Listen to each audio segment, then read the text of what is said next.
So how to create an email series using MailChimp. Guys, email series is where it's at, especially if you're running an e-commerce business. The more emails you send in this series, the more niche you get within your niche. And the higher the click-through rate, the higher the open rate, you're more likely to convert on sales. It's just like really like a funnel that your emails are doing. Let's take a look at some of the emails I sent last Valentine's Day and another one the end of last year. Let's take a look at the t-shirt email. Last year I launched a few t-shirts and a tank top, and the first one went to my email list to tell them, hey, there's this t-shirt and a tank top. So I had 31% open and 1.6% click. But then if the person clicked on the tank top link from the first email, a day later they would get another email specifically about the two tank tops I was launching. Look at the difference from 30 to 70, from 1.6 to 20%. And then the last email is 5 days after the subscriber just opened the last email, and 57% open rate and a 14% click-through rate.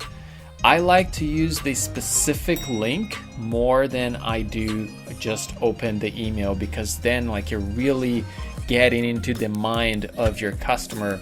Let's look at another one that I sent recently for Valentine's Day. Only 2 emails, and I was just offering a last minute Valentine's Day gift idea. I had 15% open rate and 0.8% click-through rate. That's super low. On the second email, it was a day after subscribers click on any link of the previous email, and look at the difference: 57% open rate and 13% click-through rate on the second email. Guys, this is the power of email series. If you have a free subscription for MailChimp, I don't think you can create email series like this unless you're paying for it. But once you hit that 2,000 subscribers threshold, you have to pay for MailChimp anyways. Then you get access to a bunch of features, including the email series like this. So let's dive in how to create an email series using MailChimp. All right, so here we are on MailChimp. You want to create an email right here on the upper left corner, create email. From here, you're gonna click on automated, and let's do welcome new subscribers. Doesn't really matter. So let's do an onboarding series. Let's just leave the campaign name onboarding. Onboarding 10%. And the audience, I'm gonna select my test audience that I use for these tutorials.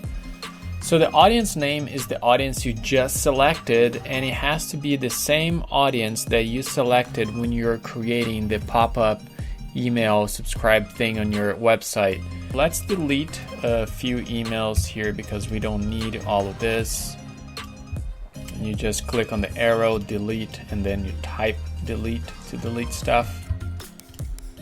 There we go. So now we have welcome to our community and the feature description number 1. These are the 2 emails from this specific onboarding 10% off series. The trigger is, like we saw just a few minutes ago, it's probably one of the most important things of this email series idea. So since this is a 10% off email, the subscriber is going to get the email immediately after they subscribe. This is trigger number 1. And then trigger number 2, as you saw, the specific link from the previous email is probably the most powerful trigger we can have. And this one, in this case, is just 1 day after subscribers send the previous email. I really don't like that type of general trigger, because what if the subscriber didn't open the first email the first day, for example, and now he's getting a second email on top of it, and they're going to be like, oh my god, this company is total spam, and unsubscribe.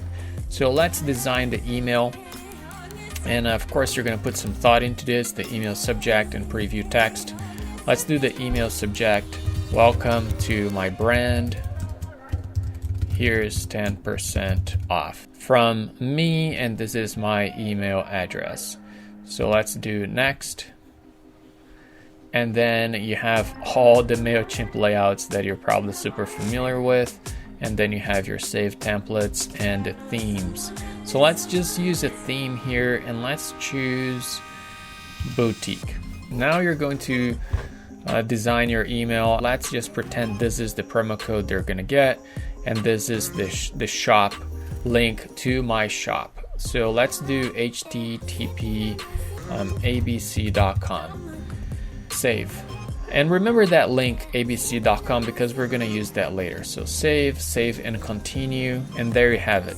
The first email is created. They're gonna receive that immediately after they subscribe.